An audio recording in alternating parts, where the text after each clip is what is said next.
दोस्तों आज हम बात करने वाले कैसी मूवी के बारे में जिनका नाम है 21। फाइनली ये मूवी मैंने देख ली है। तो कैसे है मूवी, आइए थोड़ी बहुत बातें कर लेते हैं इसके बारे में। देखो आज तक जितनी भी वॉर बेस्ड मूवी बनी है उसमें अब तक अगर कन्वेंशन की बात करें तो शेरशाह रिसेंट टाइम में और पुराने टाइम में बनी थी बॉर्डर, जितनी भी मूवीज थी जो अपने वॉर टीम को अपनी रियल लाइफ स्टोरीज को ऐसे प्रेजेंट करती थी उनके साथ इमोशनली कनेक्शन अपने आप ही हो गया था। हर एक कैरेक्टर के साथ पता नहीं कैसे उन मूवीज में हमें अपने आप ही इन्वॉल्व हो जाते थे। And this is the main thing of the most needed thing जो किसी वजह से यह मिसिंग सी लगी। फर्स्ट हाफ की अगर बात करें तो कहानी बस चलती रहती है, जिसमें पहले वीर अरुण की ब्रेक स्टोरी को लव एंगल की दिखाया गया है, उनकी ट्रेनिंग दिखाई गई है, ट्रेंडिंग और वॉर चल रही है, फिर से वो लड़की वाला एंगल शुरू हो जाता है। सेकंड हाफ में भी इट्स ओके बायोपिक है, लेकिन क्या बायोपिक में हर चीज दिखाना जरूरी है जो एक वॉर बेस्ड मूवी में बिल्कुल भी जरूरी नहीं होती। चलो उसको प्रॉपर नेगेटिव पॉइंट में एक्सेप्ट भी कर लेते हैं। अगर पॉजिटिव की बात करें तो यहाँ बैटल जितनी भी दिखाई गई है वो सारी रियल लोकेशन बेस्ड है, रियल टैक्स है, कुछ फेक वगैरह ऐसा कुछ भी नहीं लगता। पूरी मूवी में धर्मेंद्र सर को देख के पता नहीं क्यों ऐसा अजीब सी खुशी हो रही थी अंदर से, क्योंकि वो अब हमारे बीच में नहीं है एंड उनको हम लास्ट टाइम किसी मूवी में इतना बड़ा रोल करते हुए दिख रहे हैं। तो अगस्त तक कुछ रोल डिसेंट भी है,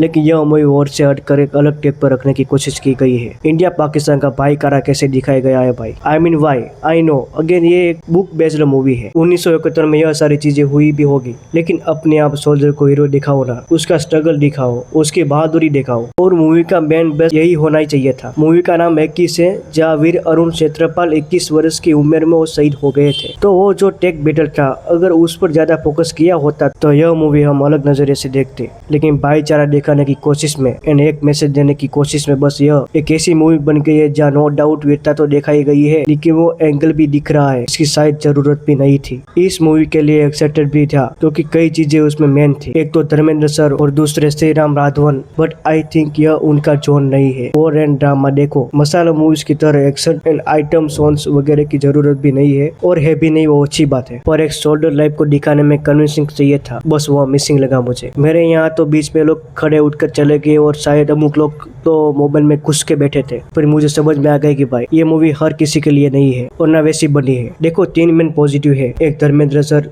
दूसरे जयदीप अहलावत एंड तीसरा है इसका रियल लाइफ टेक बैटल्स। एक है इंडिया पाकिस्तान भाईचारा विच लुक्स फोर्सफुल, दूसरा में इसका दिखाया गया है लव एंगल विच में be brute not all required. जब आप ऐसी मूवीज बनाते हो तो तीसरा इसका म्यूजिक। वॉर वाली मूवीज में एक भी ऐसा गाना या म्यूजिक नहीं होगा जो आपको इमोशनली फिल्म के साथ कनेक्ट कर पाए, और है ही नहीं। कोई ऐसा तगड़ा गाना भी नहीं है जो आपको पेट्रियोटिक फील हो जाए। तो ओवरऑल देखते हुए मेरी तरफ से इस मूवी को 2 आउट ऑफ 5 मिलते हैं। बाकी आप बताओ आपने देखी मूवी तो कैसी लगी, अपना ओपिनियन कमेंट सेक्शन में जरूर बताइएगा। तो आज के लिए फिर इतना ही, मिलते हैं अगले वीडियो में, तब तक बाय।